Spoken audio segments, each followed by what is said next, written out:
अब हम आगे देखेंगे कि किस प्रकार से हमारा यूनियन पब्लिक सर्विस कमीशन का वर्क फंक्शन होता है और किस प्रकार से ये अपने वर्क को वही तरीके से करती है और किस प्रकार से इसमें हमारे अपॉइंटमेंट होते हैं और किस प्रकार से कोई आईपीएस आईएएस वगैरह बनते हैं और कौन कौन से यूपीएससी हमारे एग्जाम्स कराती है, इसके बारे में विधिवत जानकारी आपको देंगे। सबसे पहले बात करते हैं यूनियन पब्लिक सर्विस कमीशन। इसके लिए सबसे पहले बात आती है हमारी एलिजिबिलिटी क्राइटेरिया क्या होता है कि किस प्रकार से आप जाके गेजेटेड ऑफिसर बन सकते हो, किस प्रकार से आप जाके एक A1 क्लास ऑफिसर बन सकते हैं। तो सबसे पहले बात आती है इसकी एलिजिबिलिटी क्राइटेरिया की। तो एलिजिबिलिटी क्राइटेरिया की हम बात करते हैं तो सबसे पहली बात आती है कि आपकी एज लिमिट जो है 21 ईयर से 32 ईयर जनरल के लिए होनी चाहिए। आप इसके द्वारा और आप ग्रेजुएशन कर चुके हो या ग्रेजुएट की डिग्री आपके पास होनी चाहिए, तब जाके आप एक सिविल सर्विस के लिए अपॉइंटमेंट के लिए आप जा सकते हैं। तो सबसे पहले बात आती है यूपीएससी की। तो यूपीएससी आगे की बात करते हैं तो हमारा बेसिकली और भी सर्विसेज होती है, मगर जो बेसिकली सर्विसेज इसमें आती हैं आईएएस, आईपीएस, आईएफएस और आईआरएस में बटी हुई है।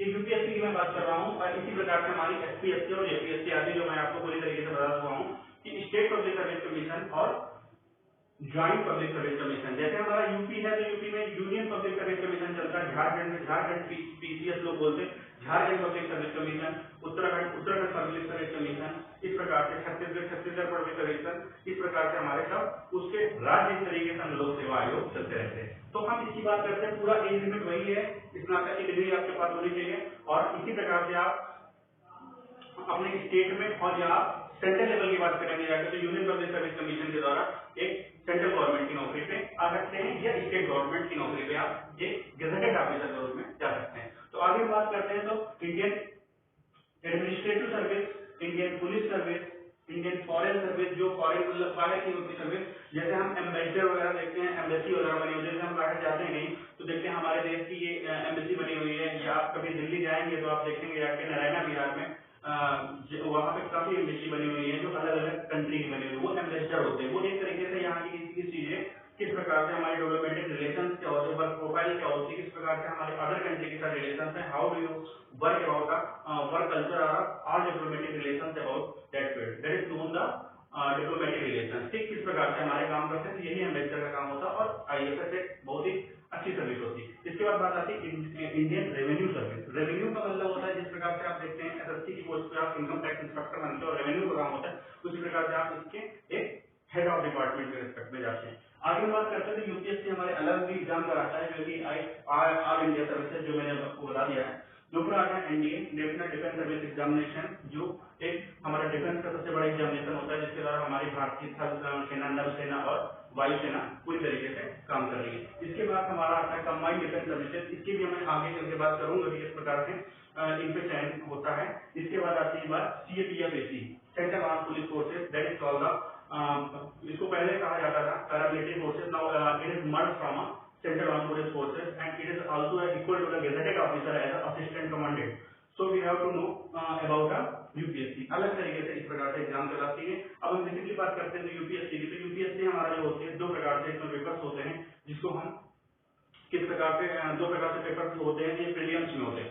अब ये किस प्रकार से डिपेंड होती है, यूपीएससी किस प्रकार से जज करता है किसी भी कैंडिडेट को जो कि एक ग्रेजुएट कंप्लीटेड कैंडिडेट है, उससे क्या उम्मीदें रखती है यूपीएससी, क्या इसकी नीड होती है, ये सब चीजें हम जानेंगे। तो ये हमारा प्रीलिम्स, मेंस और इंटरव्यू पे इसके 3 चरण होते हैं, इसके 3 स्टेप्स होते हैं जो किसी भी कैंडिडेट को, ग्रेजुएट कैंडिडेट को पार करके हुए इन 3 चरणों को क्वालिफाई हो जाता है अगर वो, तो एक गेजेटेड ऑफिसर या वो अपनी मनचाही सर्विस को कर सकता है।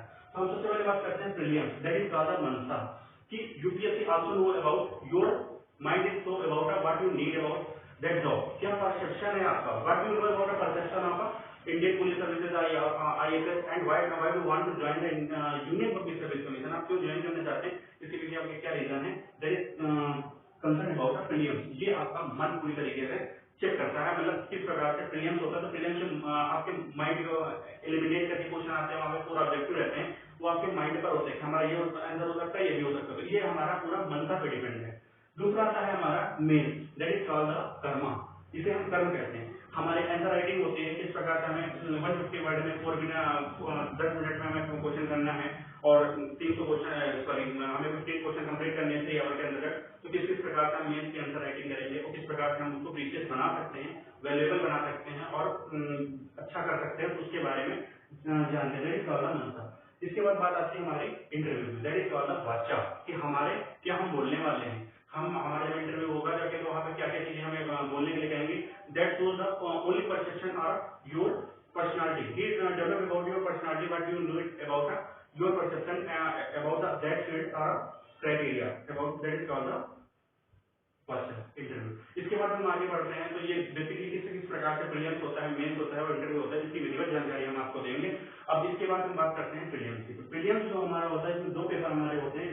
एक फर्स्ट पेपर हमारा जीएस का होता है, जिसे हम जनरल एप्टीट्यूड या जनरल नॉलेज के नाम से जानते हैं, और इसके साथ में जीए आती है, जनरल अवेयरनेस, जिसको हम क्या बोलते हैं, करंट का काफी सेगमेंट इसमें रहता है। जो आज के प्रीलिम्स हमारे पास हैं बेसिकली हमारे करंट से ही रिलेटेड होते हैं, कि आज हमारे जैसे कोविड-19 सिचुएशन जैसे चल रही है, इसमें कौन कौन सी चीजें हैं, ये सब चीजें भी इसमें जाके कंसर्न अबाउट कौन सा कंट्री क्या कर रहा है, किसी के साथ कौन सी चीज बननी है, कौन सी वैक्सीन बननी है, तो उसकी क्या एलिजिबिलिटी है या क्या उसके क्राइटेरिया है, ये सब चीजें इसमें पूरी तरीके से कंसर्न अबाउट होके क्वेश्चन पे क्वेश्चन ये करंट से रिलेट करता है। कोई क्वेश्चन डायरेक्टली पूछता है यूपीएससी, ये आपको पूरी तरीके से चेक करना चाहता है। मैंने अभी पहले बताया कि that is depend on your मनसा, कि आपका मन क्या है, what your perception needed from your Indian Union Public Service Commission और Indian service. And second paper is called CSAT. इसमें सीसैट पेपर होता है जिसमें आपकी क्वांट आती है और आपकी रीजनिंग एबिलिटी आती है, और इसमें reasoning and non verbal reasoning आती है, जिसके 200 क्वेश्चन होते हैं। That is only qualifying paper. CSAT paper जो हमारा होता है ये भी 200 मार्क्स का होता है, जो कि क्वालिफाइंग मार्क्स होता है। और हमारा जो जीएस का पेपर होता है 200 मार्क्स का, ये पेपर हमारा जो होता है, ये पेपर पूरी तरीके से इस पे मेरिट बनती है, अलग अलग तरीके से मेरिट लगती है। इस तरीके से हम इस चीज को जानेंगे। इसके बाद हम आगे की बात करेंगे जाके कि हमारा प्रीलिम्स पेपर में क्या क्या सिलेबस होता है, कि मेंस पेपर होता है, तो मेंस में कौन कौन से हमें पेपर देने पड़ते हैं, या इंटरव्यू किस किस प्रकार से होता है। Thank you.